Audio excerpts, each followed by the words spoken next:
फवाद चौधरी के थप्पड़ का वाकया ये पहली बार नहीं हुआ, ये भी डिटेल बताएंगे। इसके अलावा तैयब उर्दगान ने बहुत अच्छी याद छोड़ी है, वो क्या है वो भी हम बताएंगे। और नाजरीन, रमज़ान शरीफ के बाद ग्रैंड अलायंस के साथ पीटीआई एक बार फिर मैदान में आ रही है, वो क्या मामला है ये भी हम आपके सामने रखते हैं।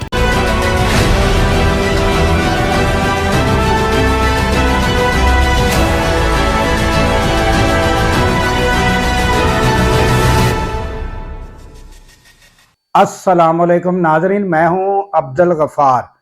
नाजरीन, पहले तो फवाद चौधरी के थप्पड़ का मामला सामने रखते हैं। ये कोई अच्छी बात नहीं है और इसे जो डिस्कस किया जा रहा है, और तकरीबन जो भी एंकर हैं उन्होंने अफसोसनाक वाकई करार दिया है। उन्होंने शोएब शाहीन को थप्पड़ मारा है और वो क्या मामलात हैं वो तो एक तरफ धरते हैं, एक तरफ रखते हैं कि क्या मामला हुआ। मगर ये फवाद चौधरी मुबशर लुकमान को भी थप्पड़ मार चुके हैं, सामी इब्राहिम को भी, और बताया गया है कि कुछ अखबार नवीसों से भी इस तरह के वाकयात पेश आ चुके हैं फवाद चौधरी के। तो ये यानी कि जो अहले इल्म लोग हैं, इल्म वाले लोग कहते हैं कि जब इंसान में इल्म आता है तो उसमें बर्दाश्त भी आती है, हौसला भी आता है।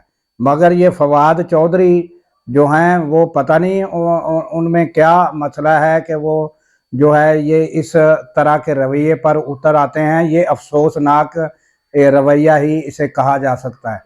तो आज नाजरीन, इमरान खान से मुलाकात थी फवाद चौधरी, शोएब शाहीन और दीगर सियासतदान भी थे वो केस के सिलसिले में। तो वो यानी इमरान खान से मुलाकात हुई तो उसमें यानी कि इमरान खान ने जो डायरेक्शन दी हैं, हदायत दी हैं, उसमें ये कहा गया है कि आप एक ग्रैंड अलायंस जो है वो रमज़ान शरीफ तक इसे मुकम्मल करें और इसकी तमाम स्ट्रेटजी जो है वो तैयार करें, और रमज़ान शरीफ के बाद जो है वो मुल्क गिर जो है वो यानी कि एक एहतजाज और एक यानी एजिटेशन चलाने का प्रोग्राम है। और ये क्यों है कि ये मामलात ये नज़र आ रहा है कि बिल्कुल हुकूमत और पीटीआई के दरमियान जो है वो कशीदगी बढ़ चुकी है और कोई मामला दूर दूर तक ताहाल मुफाहमत का दिखाई नहीं दे रहा, जिसकी वजह से ये तमाम मामलात सामने आ रहे हैं। तो नाजरीन, ये मामला यहाँ तक भी पहुँच चुका है कि अब जो ग्रैंड अलायंस है उसके लिए पीटीआई जो है वो महरंग बलोच से भी बात करने जा रही है और मंजूर पश्तीन से भी बात करने जा रही है, और महमूद खान अचकज़ई पहले से ही ग्रैंड अलायंस में मौजूद हैं, मौलाना फजल रहमान भी मौजूद है। तो ये यानी इजाज़त जो है ये इमरान खान की जानब से दी जा चुकी है कि आप महरंग बलोच से भी बात कर सकते हैं और मंजूर पश्तीन से भी बात कर सकते हैं।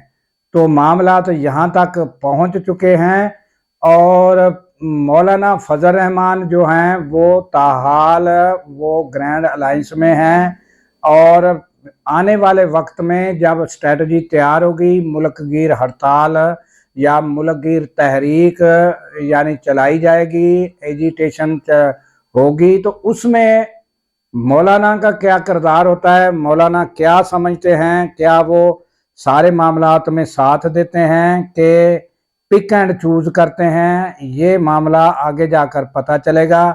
और जो है वो रमज़ान शरीफ के बाद ये तहरीक कितना जोर पकड़ती है और कितना कामयाब होती है ये हमें आने वाला वक्त ही बताएगा, और आने वाले दिनों में पता चलेगा कि कौन कौन ग्रैंड अलायंस का हिस्सा बनने जा रहा है।